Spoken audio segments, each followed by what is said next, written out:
सोलापूरच्या मंगळवेढा तालुक्यातील ब्रह्मपुरी येथील रील स्टार रोहिणी पाराध्ये वय 25 या विवाहित महिलेने जीवन संपवलं होतं।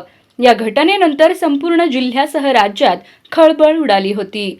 आता या प्रकरणी मयत महिलेचे वडील बाळू गिरजाप्पा शिवशरण राहणार अर्धनारी यांनी दिलेल्या फिर्यादीवरून मंगळवेढा पोलिसांनी मयत रोहिणीचा पती निलेश पाराध्ये याच्या विरुद्ध आत्महत्येस प्रवृत्त केल्याचा गुन्हा दाखल केला आहे।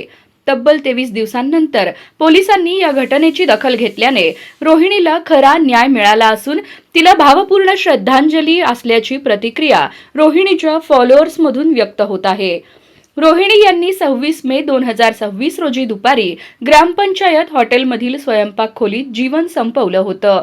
सुरुवातीला पोलिसांनी अकस्मात मृत्यू अशी नोंद केली होती, मात्र फिर्यादीनुसार आरोपी पती गेल्या 1 वर्षापासून रोहिणीचा मानसिक व शारीरिक छळ करत होता।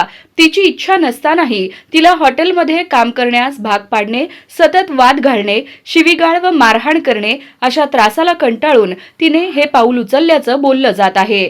या प्रकरणी मंगळवेढा पोलीस अधिक तपास करत आहेत।